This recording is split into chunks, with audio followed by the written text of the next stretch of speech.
नमस्कार और the deep dive में आपका स्वागत है।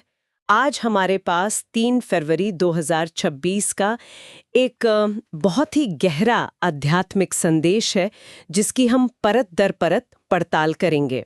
और इसकी शुरुआत ही एक बहुत दमदार विचार से होती है। मीठे बच्चे, तुम्हें याद में रहने का पुरुषार्थ जरूर करना है, क्योंकि याद के बल से ही तुम विक्रमाजीत बनोगे। जी, और ये सिर्फ एक निर्देश नहीं है, ये एक पूरा एक्शन प्लान है। संदेश की शुरुआत ही एक सीधी चेतावनी वाले सवाल से होती है कि कौन सा ख्याल आया तो पुरुषार्थ में गिर पड़ेंगे। हाँ, और इसका जवाब भी उतना ही सीधा है। ये सोचना कि अरे अभी तो बहुत टाइम पड़ा है, बाद में मेहनत कर लेंगे। यही वो ख्याल है जो इंसान की सारी मेहनत पर पानी फेर सकता है। बिल्कुल। तो आज का हमारा मिशन है इस आध्यात्मिक रोड मैप को समझना।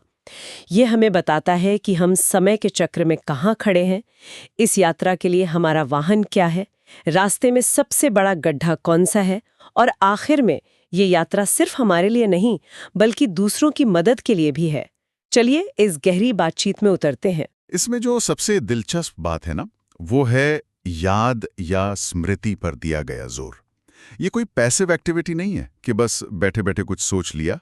ये एक सक्रिय अभ्यास है, एक साधना है।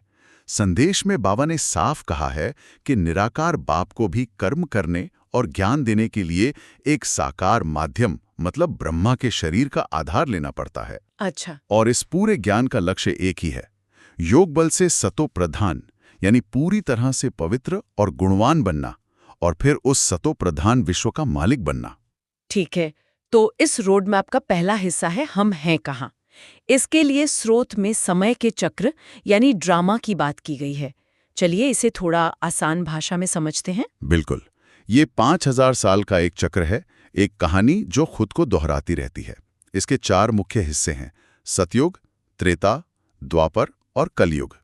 आप इसे ऐसे समझ सकती हैं कि सतयुग यानी स्वर्ण युग, जब भारत पारसपुरी था। पारसपुरी मतलब जहां सब कुछ परफेक्ट था। हाँ, मतलब वहां हर कोई गुणों से भरपूर, सुखी और शांत था।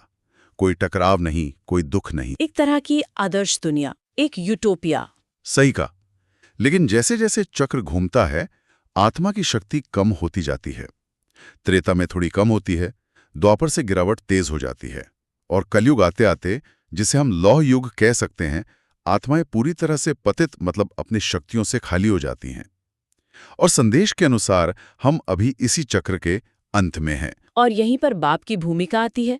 बाबा ने कहा है कि वो इस चक्र के अंत और नए चक्र की शुरुआत के छोटे से समय, जिसे संगम युग कहा गया है, उस पर आते हैं। जी, वो इस पतित दुनिया को फिर से पावन बनाने आते हैं। मुझे ये बात बहुत आकर्षक लगती है कि ये सब एक बना बनाया खेल है, एक ड्रामा, जिसमें हर आत्मा का अपना पक्का पाठ है।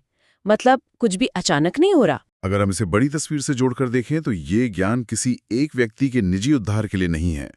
ये तो पूरी सृष्टि के आदि मध्य अंत का राज खोलता है। बाप को इसीलिए सर्व का सद्गति दाता कहा जाता है, क्योंकि वो आकर हर आत्मा को जो इस चक्र में अपना रास्ता भूल गई है, उसे वापस घर यानी मुक्ति धाम ले जाने का रास्ता बताते हैं। ये एक दिलचस्प बात है। स्रोत ये क्यों कहता है कि समझने के लिए पवित्रता जरूरी है? क्या इसका मतलब ये है कि हमारा मन इतने शोरगुल से भरा है कि शांत और सात्विक हुए बिना हम इन गहरी बातों को सुन ही नहीं सकते? आपने बिल्कुल सही नस पकड़ी है। स्रोत में जो 7 दिन की भट्टी का जिक्र है ना, उसका यही मतलब है। इसे आप एक तरह का मेंटल डिटॉक्स या आध्यात्मिक रिट्रीट समझ सकती हैं। देखिए, हमारा मन दिन भर की चिंताओं, इच्छाओं और विकारों के शोर से भरा रहता है। ये एक ऐसे रेडियो की तरह है जिसमें बहुत ज्यादा स्टैटिक हो। हाँ, सही बात है। अब अगर कोई बहुत महीन फ्रीक्वेंसी पर कोई सुंदर संगीत सुनाना चाहे, तो इस शोर में वो सुनाई ही नहीं देगा। पवित्रता उस स्टैटिक को कम करने जैसा है, ताकि बुद्धि उस ज्ञान के सिग्नल को साफ साफ पकड़ सके। इसीलिए बाबा ने कहा है, पवित्रता के बिना ये बातें बुद्धि में बैठ नहीं सकती। ठीक है, तो अगर हम इस ड्रामा को समझ गए हैं और अपने मन को भी सुनने के लिए तैयार कर लिया है, तो फिर हमें असल में करना क्या होगा?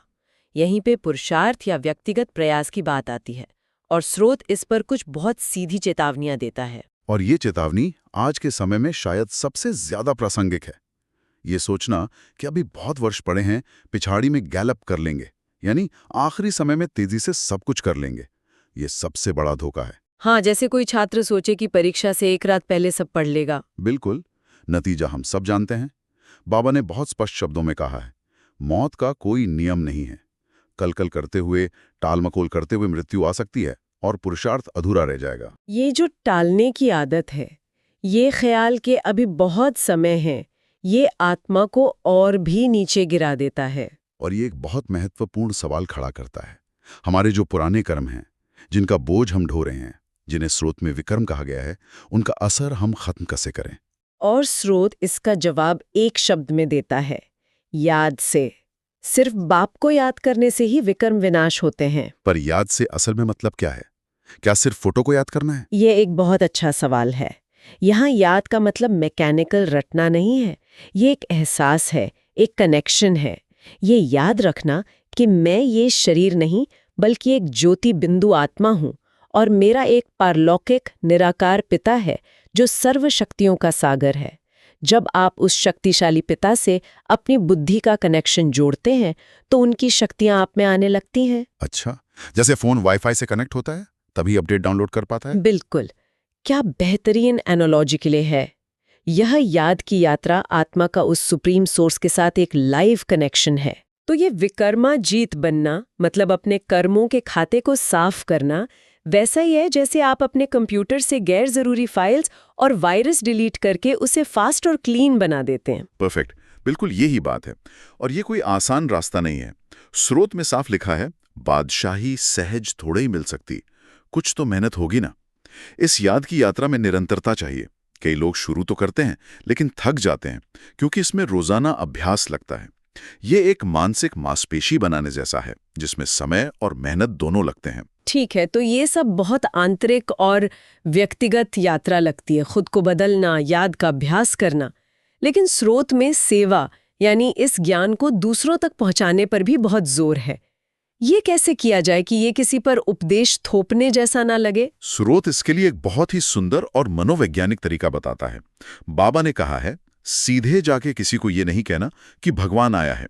लोग इसे समझेंगे नहीं, शायद मजाक उड़ाएंगे। तो फिर सही तरीका क्या है? तरीका है एक कॉमन ग्राउंड ढूंढना। स्रोत कहता है, पहले लौकिक और पारलौकिक बाप का अंतर समझाओ। लौकिक बाप जो हमें ये शरीर देता है और हम उससे प्यार और सम्मान करते हैं, और एक पारलौकिक बाप जो सभी आत्माओं का पिता है। और फिर उनसे पूछो, जब जीवन में बहुत दुख आता है, जब सारे सहारे छूट जाते हैं, तब इंसान किसे याद करता है? स्वाभाविक रूप से वो ऊपर वाले को, उसी पारलौकिक बाप को याद करता है। बिल्कुल। मतलब बातचीत की शुरुआत एक ऐसे अनुभव से करनी है जिसे हर कोई जुड़ सके। दुख का अनुभव तो सार्वभौमिक है। एकदम सही। इस तरह से आप एक रूहानी खुदाई खिदमतगार बनकर, यानी एक आध्यात्मिक समाज सेवक बनकर आत्माओं को उनके असली पिता का परिचय देते हैं और फिर उन्हें पतित से पावन बनने की युक्ति बताते हैं। ये सेवा का एक बहुत ही विनम्र और प्रभावी तरीका है जिसमें आप अपनी बात नहीं कर रहे बल्कि उनकी जरूरत की बात कर रहे हैं। स्रोत में इसकी तुलना दुनिया की फैमिली प्लानिंग से की गई है। वाह, ये तुलना तो मैंने सोची भी नहीं थी। है ना दिलचस्प? तो मतलब दुनिया की फैमिली प्लानिंग कमी पर आधारित है कि संसाधन कम है इसलिए लोग कम करो, और ये आध्यात्मिक फैमिली प्लानिंग संपन्नता पर आधारित है कि एक आदर्श परिवार बनाओ जहां टकराव ही ना हो। आपने इसे बहुत खूबसूरती से पकड़ा है। दुनिया की फैमिली प्लानिंग टकराव को मैनेज करने की कोशिश है, जबकि बाबा एक आदि सनातन देवी देवता धर्म की फैमिली स्थापन करते हैं जहां टकराव का मूल कारण ही खत्म हो जाता है। सतयुग में एक ही धर्म, एक ही परिवार था, इसलिए वहां शांति थी।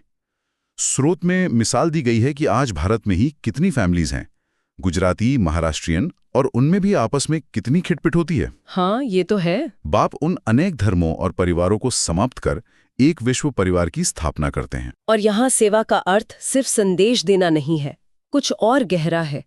स्रोत में इसे दैवी झाड़ का सैंपलिंग लगाना कहा गया है। हाँ, ये बहुत शक्तिशाली विचार है। आप सिर्फ जानकारी नहीं दे रहे हैं, आप मनुष्यों के अंदर देवत्व का बीज बो रहे हैं। आप एक नई सतोप्रधान दुनिया की नींव रखने में मदद कर रहे हैं।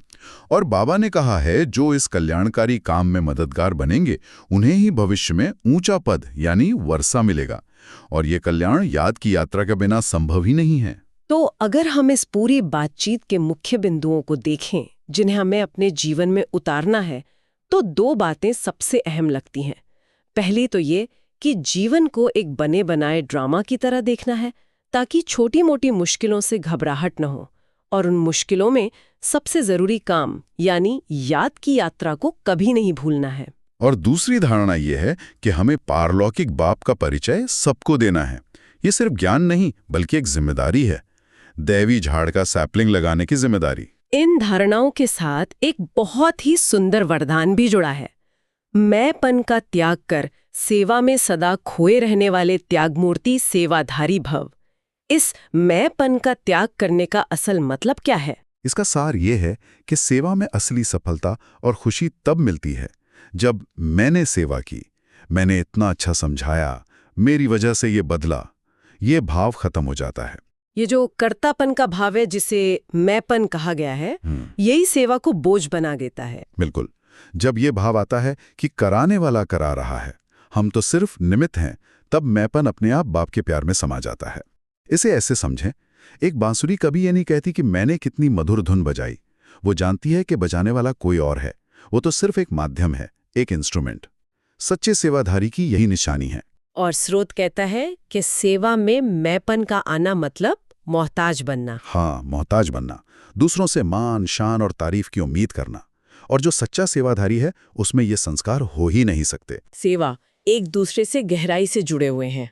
समय की महत्ता और कल पर न टालने की सीख बहुत ही गहरी और प्रासंगिक है। स्रोत के अंत में एक स्लोगन दिया गया है जो इस पूरी बात को एक सूत्र में पिरोता है। व्यर्थ को समाप्त कर दो तो सेवा की ऑफर सामने आएगी। ये स्लोगन सोचने पर मजबूर करता है। हम अक्सर व्यर्थ का मतलब सिर्फ समय की बर्बादी समझते हैं, जैसे कि सोशल मीडिया पर घंटों बिताना। लेकिन स्रोत हमें एक बड़ी तस्वीर देखने के लिए प्रेरित कर रहा है। व्यर्थ संकल्प यानी बेकार की चिंताएं और नेगेटिव सोचना, व्यर्थ बोल यानी किसी की निंदा करना या फालतू बातें करना, व्यर्थ कर्म, ये सब हमारी ऊर्जा को खत्म करते हैं, हमारे पुरुषार्थ को कमजोर करते हैं। तो ये सिर्फ टाइम मैनेजमेंट की बात नहीं है, ये असल में एनर्जी मैनेजमेंट की बात है। बिल्कुल। तो आज का अंतिम विचार श्रोताओं के लिए यही है जिसे वो अपने साथ ले जा सकते हैं। अगर हम अपने जीवन से केवल एक व्यर्थ चीज को समाप्त करने का निर्णय लें, चाहे वो कोई व्यर्थ की चिंता हो, किसी के बारे में व्यर्थ की बातचीत हो या कोई व्यर्थ की आदत, तो उस एक चीज को हटाने से जो ऊर्जा और समय बचेगा, उससे आत्म उन्नति या दूसरों की सेवा के कौन से नए अवसर हमारे सामने आ सकते हैं, ये सोचने वाली बात है।